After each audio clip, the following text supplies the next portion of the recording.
Hello students, welcome back to my channel E learning accounts and maths. Students, जैसा कि मैंने आपसे कहा था कि एवरी संडे मैं सैम्पल पेपर के क्वेश्चंस पे वीडियोस अपलोड करूंगी।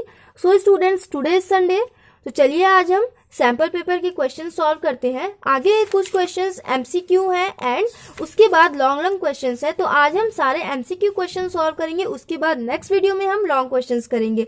सो Question first is, which of the following items is not deal through profit and loss appropriation account? इनमें से किस आइटम की entry profit and loss appropriation account में नहीं होती है? ठीक।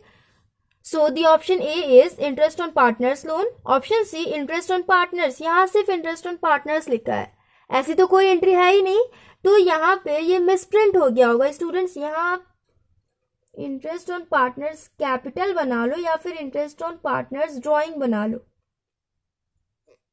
ठीक, तो इन चारों आइटम्स में से हमें ये बताना है कि इनमें से किस आइटम की एंट्री एप्रोप्रिएशन अकाउंट में नहीं होती है। सो स्टूडेंट्स, आंसर करने से पहले मैं आप लोग से ये पूछना चाहती हूँ कि एप्रोप्रिएशन अकाउंट कंपनी क्यों बनाती है? Profit and loss appropriation account company क्यों बनाती है? आई होप आप सारे बच्चों को इसका आंसर पता हो। सो the answer is for the distribution of profit and loss between the partners. Partners के बीच प्रॉफिट एंड लॉस डिस्ट्रीब्यूट करने के लिए कंपनी एप्रोप्रिएशन अकाउंट बनाती है। ठीक, ये मेरी तरफ से क्वेश्चन था। अब सैंपल पेपर कर रहे हैं तो कुछ बाहर के भी क्वेश्चंस मैं पूछूंगी आपसे। ठीक, इनमें से किस आइटम की एंट्री नहीं होती है? सो द आंसर इज पॉइंट ए। यहां लिखा हुआ है interest on partners loan. Interest on partners loan की एंट्री एप्रोप्रिएशन अकाउंट में नहीं होती है। इंटरेस्ट ऑन पार्टनर्स लोन की entry profit and loss account में होती है। जब मैंने क्वेश्चन कराया था इससे रिलेटेड, जब मैंने आपको क्वेश्चन सॉल्व करवाया था उस टाइम में मैंने आपसे बताया था कि इंटरेस्ट ऑन पार्टनर्स लोन की एंट्री हम प्रॉफिट एंड लॉस अकाउंट में करते हैं। ओके, सो यहाँ पे हो जाएगा point A, interest on partners loan. Question number first हमने कंप्लीट कर लिया। Question number second is, for which of the following situations the old profit sharing ratio of partners is used at the time of admission of a new partner? इनमें से किस situation में old profit sharing ratio use किया जाता है partners का जब new partner का एडमिशन होता है? तो so the option A is when new partner brings only a part of his share of goodwill, when new partner is not able to bring his share of goodwill, when at the time of admission goodwill is already appears in the balance sheet, when new partner brings his share of goodwill in cash। इन चारों में से कौन सा situation होता है? आप सारे बच्चों को आता होगा, बहुत सिंपल क्वेश्चन है ये। So the answer is point C, when at the time of admission goodwill already appears in the balance sheet। मैंने आपको बताया है, इससे रिलेटेड मैंने आपको क्वेश्चन भी करवाया एंड जर्नल एंट्रीज भी मैंने करवाई है। जब गुडविल ऑलरेडी बुक्स में अपियर होता है उस केस में हम old profit sharing ratio use करते हैं पार्टनर्स का। ठीक, दो क्वेश्चंस हमने कर लिए। अब question number third is, reserve capital is not a part of authorised capital, subscribed capital, unsubscribed capital and issued capital. इनमें से किस कैपिटल का पार्ट नहीं होता है reserve capital? So students, reserve capital ध्यान से सुनिएगा, reserve capital is the part of authorised capital, subscribed capital and issued share capital. It is used at the time of winding up of the company for the payment of creditors. Creditors का payment करने के लिए company reserve capital का use करती है। ठीक, तो यहाँ पे कौन सा हो जाएगा? ऑप्शन थर्ड हो जाएगा, अनसब्सक्राइब्ड कैपिटल का पार्ट नहीं होता है रिजर्व कैपिटल। ठीक, समझ में आया आपको? आपके बुक में दिया हुआ है रिजर्व कैपिटल क्या होता है। अगर नहीं समझ में आया तो आप लोग एक बार बुक देख लेना। ठीक, फोर्थ क्वेश्चन देखिए स्टूडेंट्स, क्या लिखा हुआ है? Sports car charitable club has income of 16,000 and deficit debited to capital fund of 4,300 for the year 2019 and 20। Then expenditure for 19-20 is, इसमें 4 ऑप्शंस दिए हुए हैं। Students, question number fourth NPO chapter से रिलेटेड है। एनपीओ चैप्टर से ये question दिया हुआ है एंड जो बच्चे मेरा चैनल देखते होंगे, जो बच्चे मेरे चैनल के वीडियोस देखते होंगे, उन्हें अच्छे से पता होगा कि मैंने एनपीओ चैप्टर पे वीडियोस नहीं अपलोड किए हैं। So students, sample paper solve करवाने से पहले मैं आपको बता दूं, इनमें से जो जो ऐसे क्वेश्चंस आएंगे जिस टॉपिक पे मैंने वीडियो अपलोड नहीं किया है वो क्वेश्चन मैं आप लोग को सॉल्व नहीं करवाऊंगी, क्योंकि जब मैंने बताया ही नहीं है आपको तो मैं कैसे सॉल्व करवा सकती हूँ। जब इससे रिलेटेड मैं क्वेश्चन आप लोग को, इससे रिलेटेड जब मैं आपको ये वाला चैप्टर समझा दूंगी, इससे रिलेटेड जब मैं आपको क्वेश्चंस करवाऊंगी, तब मैं ये वाला क्वेश्चन आपको करवा दूंगी। ठीक, जब कंपनी अकाउंट पूरा कंप्लीट हो जाएगा, पार्टनरशिप कंप्लीट हो जाएगा, उसके बाद मैं एनपीओ चैप्टर स्टार्ट करूंगी। ठीक, एनपीओ चैप्टर स्टार्ट करने के बाद सैंपल पेपर में जितने भी क्वेश्चंस एनपीओ से रिलेटेड हैं वो सारे क्वेश्चंस मैं आपको सॉल्व करवा दूंगी स्टूडेंट्स, मैं ट्राई करूंगी। ओके, यहाँ मैं टिक कर ले रही हूँ। क्वेश्चन नंबर 4 हम बाद में करेंगे। Okay, I am really very sorry students, ये क्वेश्चन मैं आपको नहीं बता सकती। Okay, question number 5 is, but बहुत से बच्चों को ये चैप्टर आता होगा students, NPO chapter non profit organisation, ऐसा चैप्टर जो बहुत सिंपल है, सारे बच्चों को आता होगा, बट मेरे साथ क्या कंडीशन हुआ, मैंने क्यों नहीं एक्सप्लेन किया आपको ये चैप्टर। देखिए, लास्ट ईयर मैंने ये वाली बुक परचेज करी थी, इसमें एनपीओ चैप्टर है नहीं। उसके बाद इस ईयर मैंने ये वाली बुक परचेज कर ली, इसमें भी एनपीओ चैप्टर नहीं है। इस ईयर पार्टनरशिप के साथ एनपीओ चैप्टर आया एंड लास्ट ईयर में कंपनी के साथ एनपीओ चैप्टर आया था। इस कंडीशन में मेरे पास वाली बुक आ ही नहीं पाई जिसमें एनपीओ चैप्टर था, तो इसीलिए मैं आपको एनपीओ चैप्टर पे वीडियोस नहीं बना पाई। I am really very sorry students, मेरे साथ ये कंडीशन हो गया, इसीलिए मैंने एनपीओ पे वीडियो अपलोड नहीं किया। Okay,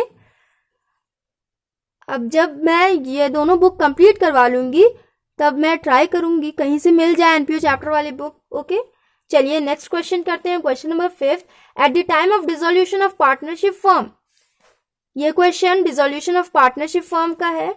the general entry for the settlement of loan advance by the firm to a partner would be, जब फर्म पार्टनर्स को लोन देती है उस कंडीशन में जनरल एंट्री क्या होता है।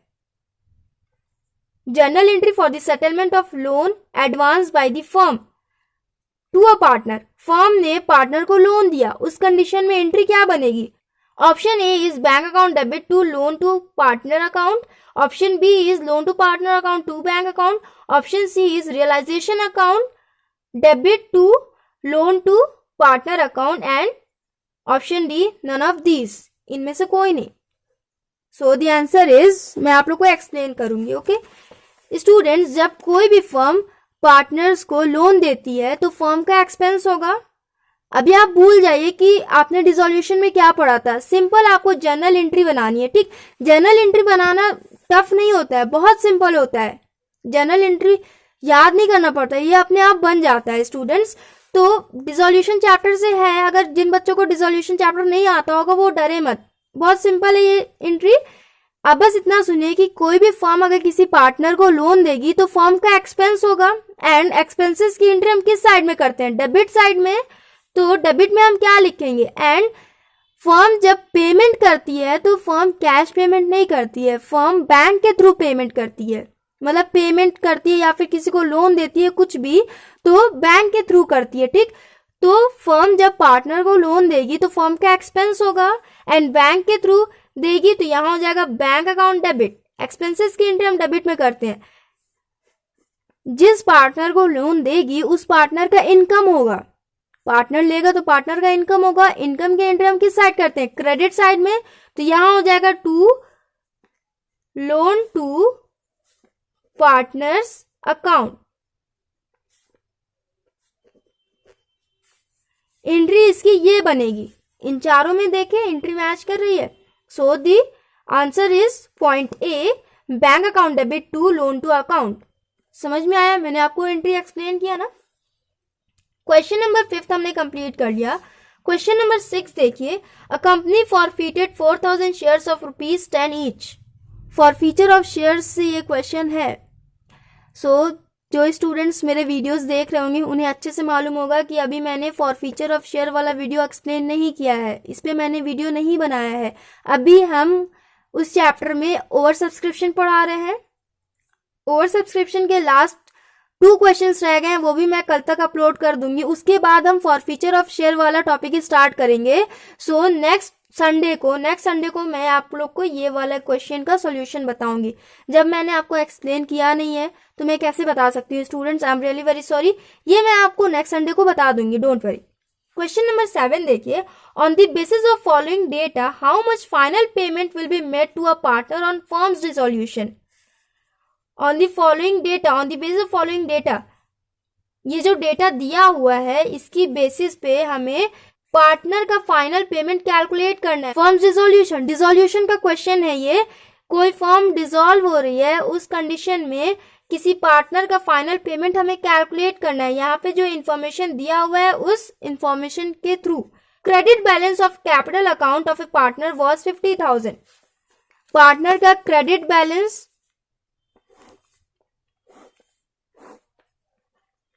पार्टनर्स कैपिटल अकाउंट,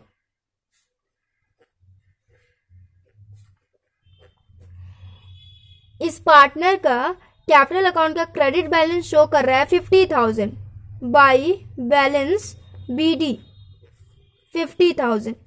ठीक, उसके बाद लिखा हुआ है share of loss on realisation amounted to 10,000। Realisation पे लॉस आया है तो उस पार्टनर को शेयर दिया गया है 10,000। तो लॉसेस की एंट्री किस साइड होती है पार्टनर्स कैपिटल अकाउंट में? डेबिट साइड में। यहां लिखेंगे टू लॉसेस 10,000। ये टेबल मैं आप लोग को बस एक्सप्लेन करने के लिए बता रही हूँ। क्वेश्चन तो 1 नंबर का है बट फिर भी अच्छे से एक्सप्लेन करना है ना, तो ये टेबल मैं आप लोगों को अच्छे से एक्सप्लेन करने के लिए बता रही हूँ। Forms liability taken over by him 8,000। इसने, इस पार्टनर ने फॉर्म का लायबिलिटी भी पे किया। 8,000 का लायबिलिटी इस पार्टनर ने पे किया। सो स्टूडेंट्स, अगर आप लोग को रियलाइजेशन अकाउंट बनाना याद होगा, मैंने तो ऑलरेडी आपको बताया है कि रियलाइजेशन अकाउंट कैसे बनाया जाता है। तो अगर आपको याद होगा तो उसमें लायबिलिटी पेमेंट की एंट्री हम किस साइड करते हैं? डेबिट साइड में लायबिलिटीज पेमेंट की एंट्री होती है। तो इस पार्टनर ने 8,000 का पेमेंट किया तो रियलाइजेशन अकाउंट में वो डेबिट साइड जाएगा, तो कैपिटल अकाउंट में किस साइड आएगा? क्रेडिट साइड में। तो यहां लिख देंगे बाय लायबिलिटी पेमेंट, जो भी लिखेंगे। हमें अमाउंट से मतलब है, ऑब्जेक्टिव टाइप क्वेश्चन है, कितने का पेमेंट किया गया? 8,000 का। अब हम कैलकुलेट करेंगे कि इस पार्टनर को फाइनल पेमेंट कितना दिया जाएगा। 50,000 प्लस 8,000 ये हो जाएगा 58,000 एंड इधर 10,000। तो 58,000 माइनस 10,000 ये कितना हो जाएगा? 48,000। इस पार्टनर को 48,000 दिया जाएगा। इसका फाइनल पेमेंट हो जाएगा 48,000। So the answer is point B. Question समझ में आया आपको? नहीं समझ में आया तो एक बार फिर से सुन लीजिए, एंड जिन्हें समझ में आ गया वो वीडियो स्किप करके नेक्स्ट क्वेश्चन देख लीजिए। क्वेश्चन नंबर 7 में ये लिखा हुआ है कि on the basis of the following data, ये जो डेटा दिया हुआ है ना 50,000, 10,000, 8,000, इस डेटा की बेसिस पे हमें एक पार्टनर का फाइनल पेमेंट कैलकुलेट करना है। Credit balance of capital account, उसके कैपिटल अकाउंट में क्रेडिट बैलेंस शो कर रहा था 50,000, तो हमने क्रेडिट साइड में 50,000 लिखा। Share of loss on realisation amounted to 10,000। Realisation पे लॉस आया था जिसपे उसे शेयर मिला है 10,000 का, तो लॉसेस की एंट्री किस साइड होती है? डेबिट साइड में। तो यहाँ 10,000 लिखेंगे। उसके बाद उसने फॉर्म की लायबिलिटी का पेमेंट किया है। Forms liability taken over by him, उसने पेमेंट किया है, तो उसकी एंट्री क्रेडिट साइड में हो जाएगी। अब हम टोटल करेंगे तो ये हो जाएगा 58,000 माइनस 10,000, ये हो जाएगा 48,000। तो यहाँ पे आ जाएगा 48,000 हो गया। उसके बाद क्वेश्चन नंबर 8 देखिए, Arun and Vijay are partners in a firm sharing profits and losses in the ratio of 5:1. Arun and Vijay दो पार्टनर्स है जिनका प्रॉफिट शेयरिंग रेशियो दिया हुआ है 5:1। बैलेंस शीट बना हुआ है, मशीनरी दिया हुआ है 40,000। If value of machinery in the balance sheet is under valued by 20%, अगर मशीनरी के वैल्यू को 20% से घटा दिया जाएगा, then at what value will machinery be shown in new balance sheet. जब मशीनरी का वैल्यू 20% से घटा दिया जाएगा, उस कंडीशन में न्यू बैलेंस शीट में मशीनरी का वैल्यू कितना लिखा जाएगा? तो students, under value and over value वाला कॉन्सेप्ट आप लोग को समझना बहुत जरूरी है। अंडर वैल्यू में क्या होता है एंड ओवर वैल्यू में क्या होता है, ये कॉन्सेप्ट आपको समझना बहुत जरूरी है। जिन बच्चों को आता होगा बहुत अच्छी बात है, जिनको नहीं आता होगा तो वो मेरा क्वेश्चन नंबर 49 देख ले एडमिशन वाले चैप्टर में, उसमें मैंने बहुत अच्छे से एक्सप्लेन किया है। लिंक आपको डिस्क्रिप्शन बॉक्स में मिल जाएगा, वहां से आप क्वेश्चन नंबर 49 देख लेना। ओके, उसमें मैंने एक्सप्लेन किया है कि अंडर सब्सक्रिप्शन में क्या होता है एंड ओवर सब्सक्रिप्शन में क्या होता है। तो इसमें मशीनरी की वैल्यू क्या हो जाएगी जब 20% से उसकी वैल्यू घटा दी जाएगी। कैलकुलेट करेंगे हम इसको, यहाँ लिखा हुआ है 40,000 इंटू 100/80, 20% से घटा दिया गया है तो यहाँ पे 100 माइनस 20 हो जाएगा, ये आ जाएगा 80। अब हम इसे कैलकुलेट करेंगे तो कितना हो जाएगा, ये आ गया 50,000। यहाँ पे मैंने 80 क्यों लिखा एंड मैंने ऊपर 100 क्यों लिखा, नीचे 80 क्यों लिखा, ये सब जानने के लिए आप मेरा क्वेश्चन नंबर 49 देखो एडमिशन वाले चैप्टर में। ट्रस्ट मी स्टूडेंट्स, आप लोग को बहुत अच्छे से वहां पे समझ में आएगा। ठीक, मैंने बहुत ही अच्छे से वहां पे एक्सप्लेन किया है, यहाँ पे मैं एक्सप्लेन नहीं करूंगी क्योंकि बहुत लंबा टाइम चला जाएगा। तो यहाँ पे 50,000 आ जाएगा, so the answer is point D 50,000। ये हो गया। सो स्टूडेंट्स, अब हम करेंगे question number 9। Rex, Tex and Flex are partners in a firm in the ratio of 5:3:2. Rex, Tex and Flex 3 partners है जिनका प्रॉफिट शेयरिंग रेशियो दिया हुआ है 5:3:2.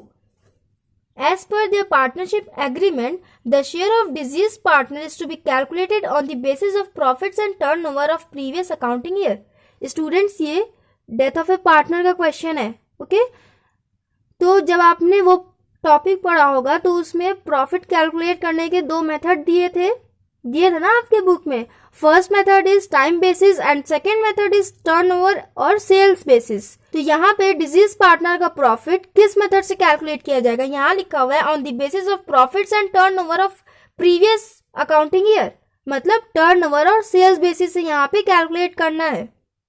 Tax expired on 31 December 2019, turnover till the date of death was 18 lakh. Their profit and turnover for the year 2018 and 19 amounted to 4 lakh and 20 lakh respectively. An amount of dash will be given to his executors as his share of profit till the date of death. तो उसे उसके executor को कितना share of profit दिया जाएगा ये हमें calculate करना है। तो बहुत सिंपल है, ये टर्नओवर बेसिस पे एक फॉर्मूला था, उस फॉर्मूले के अकॉर्डिंग हमें ये कैलकुलेट करना है। देखिए क्वेश्चन नंबर 9, सबसे पहले हमें रेशियो ऑफ प्रॉफिट कैलकुलेट करना है। Ratio of profit is equal to, इसका फॉर्मूला क्या होता है, प्रॉफिट अपॉन टर्नओवर, ये फॉर्मूला आपके बुक में गिवन है, इनटू 100। तो प्रॉफिट कितना दिया हुआ है लास्ट ईयर का, 4 लाख, अपॉन टर्नओवर कितना है 20 लाख, यहाँ हो जाएगा 20 लाख एंड इनटू 100। ये हम कैलकुलेट करेंगे तो देखिए कितना आएगा, 2 1 2, 2 2 4 एंड ये हो जाएगा 2 इंटू 10, ये हो जाएगा 20, ये हो जाएगा 20%। इसके बाद रेशियो कैलकुलेट हो गया, उसके बाद हम कैलकुलेट करेंगे profit up to the date of death. 31 दिसंबर तक का हमें प्रॉफिट यहाँ पे कैलकुलेट करना है। तो टोटल टर्नओवर कितना दिया हुआ है, 18 लाख, 18 लाख इंटू रेशियो हमने कितना कैलकुलेट किया, 20/100, कितना हो जाएगा ये हम कैलकुलेट करेंगे, ये हो जाएगा 3,60,000। 3,60,000 प्रॉफिट आया, टोटल प्रॉफिट आया 3,60,000। इसके बाद इसके शेयर से हम टैक्स का शेयर ऑफ प्रॉफिट कैलकुलेट कर लेंगे। टैक्स शेयर ऑफ प्रॉफिट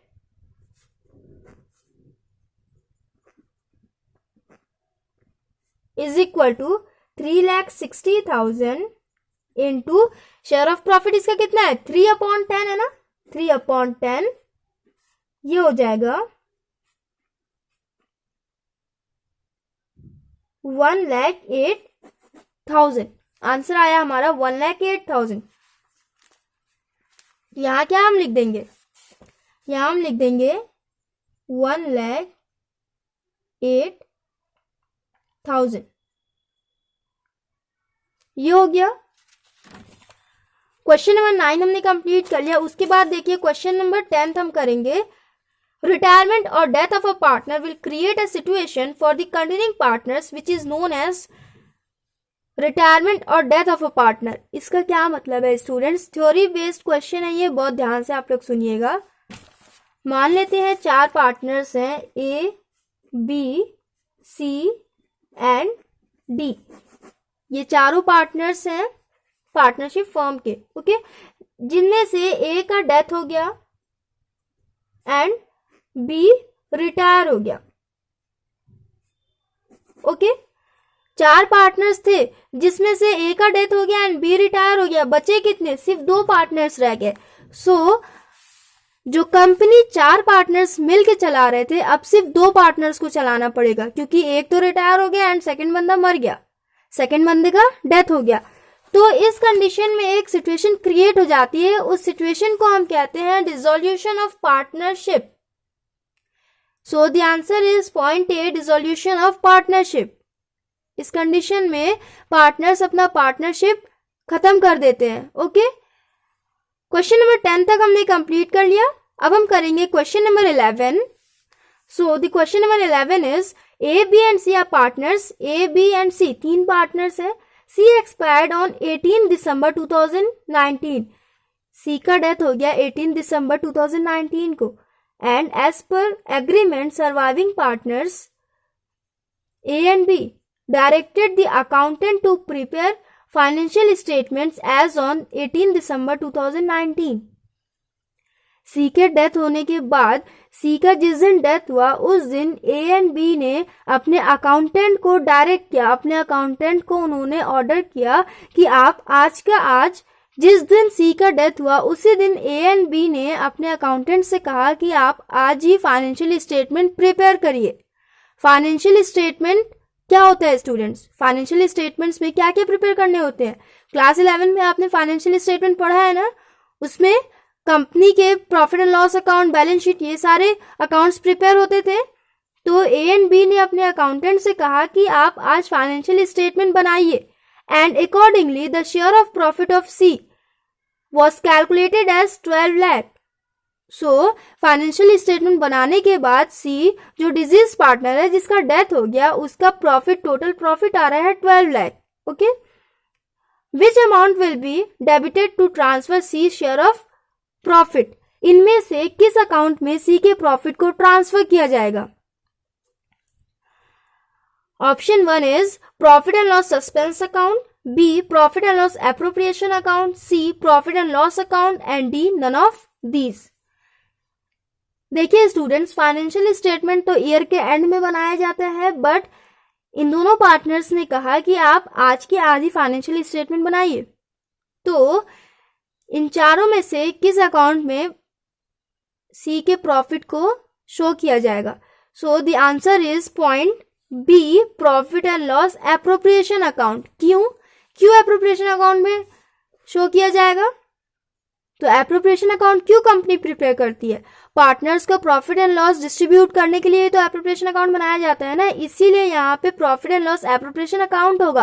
अब अगर बच्चे दिमाग लगा रहे होंगे, अगर बच्चे ये सोच रहे होंगे कि यहाँ पे 18 दिसंबर दिया है तो हो सकता है profit and loss suspense account में बनेगा, नहीं स्टूडेंट्स, क्वेश्चन में घुमाने के लिए डेट यहाँ पे दिया हुआ है, यहाँ पे एप्रोप्रिएशन अकाउंट ही होगा, okay.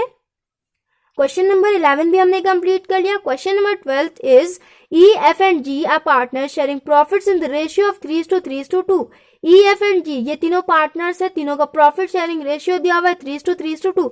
As per the partnership agreement G is to get a minimum amount of 80,000। Guarantee वाला क्वेश्चन है स्टूडेंट्स, जो हमने चैप्टर फर्स्ट में पढ़ा था पार्टनरशिप फर्म के, ओके। यहाँ लिखा हुआ है कि जी को गारंटी दिया गया कि आपको कम से कम 80,000 प्रॉफिट दिया जाएगा, okay. And any deficiency on this account is to be personally borne by E, और अगर कोई कमी हुई तो वो कमी ई पूरी करेगा, okay. The net profit for the year ended 31 March 2020 amounted to 3,12,000। 31 मार्च 2020 का नेट प्रॉफिट आया है 3,12,000, टोटल प्रॉफिट आया है 3,12,000। Calculate the amount of deficiency to be borne by E. हमें ये कैलकुलेट करना है कि ई को कितनी कमी पूरी करनी होगी। तो ये कैलकुलेट करने से पहले हमें ये निकालना पड़ेगा कि जी का शेयर ऑफ प्रॉफिट कितना आ रहा है। देखिए टोटल प्रॉफिट कितना है 3,12,000। 3,12,000 में से हमें जी का शेयर ऑफ प्रॉफिट कैलकुलेट करना होगा, तभी तो हमें पता चलेगा कि कितनी कमी आ रही है जो ई पूरी करेगा। तो 3,12,000 इंटू जी का कितना है 2/8। 3,12,000 इंटू 2/8 ये हो जाएगा 78,000। जी शेयर ऑफ प्रॉफिट कितना आ रहा है 78,000। बट कंपनी ने उन्हें क्या गारंटी दिया, कंपनी ने जी को क्या गारंटी दिया कि आपको कम से कम 80,000 दिया जाएगा एंड जो कमी होगी वो ई पूरा करेगा। तो यहाँ पे सिर्फ 78,000 आ रहा है, तो 78,000 प्लस 2,000 कितना हो जाएगा, ये टोटल हो जाएगा 80,000। इसका मतलब ई को कितना देना पड़ेगा, ई को 2,000 देना पड़ेगा। तो यहाँ पे आंसर क्या हो जाएगा, so the answer is point D 2,000। Okay, ये हो गया। 12 का भी हमने कैलकुलेट कर लिया 2,000। Question number 13 is pick the odd one out. इसमें से हमें इन चारों में से जो अलग सा है उसे हमें पॉइंट करना है। Okay, point first rent to partner, B manager's commission, interest on partners loan and interest on partners capital. ऐसे क्वेश्चन में हमेशा स्टूडेंट्स गलती करते हैं। कुछ बच्चे ये सोचेंगे कि पॉइंट ए में पार्टनर दिया है, पॉइंट सी में पार्टनर दिया है एंड पॉइंट डी में पार्टनर दिया है, तो मतलब मैनेजर्स कमीशन इसका आंसर होगा। कुछ बच्चे ऐसा सोचेंगे, जो अगर ऐसा सोचेंगे वो मुझे कमेंट सेक्शन में जरूर बताएंगे। ओके, तो देखिए स्टूडेंट्स इसमें आंसर क्या होगा, इसमें the answer is point D interest on partners capital. क्यों इंटरेस्ट ऑन पार्टनर्स कैपिटल होगा, पार्टनर्स कैपिटल कैसे अलग सा है, तो देखिए रेंट टू पार्टनर की एंट्री हम प्रॉफिट एंड लॉस अकाउंट में करते हैं, मैनेजर्स कमीशन की एंट्री हम प्रॉफिट एंड लॉस अकाउंट में करते हैं, इंटरेस्ट ऑन पार्टनर्स की entry, interest on partners loan की एंट्री हम प्रॉफिट एंड लॉस अकाउंट में करते हैं, but interest on partners capital account की एंट्री हम profit and loss appropriation account में करते हैं। इसलिए ये अलग सा हुआ ना, ऑड वन हुआ ना ये, इसलिए the answer is point D interest on partners capital.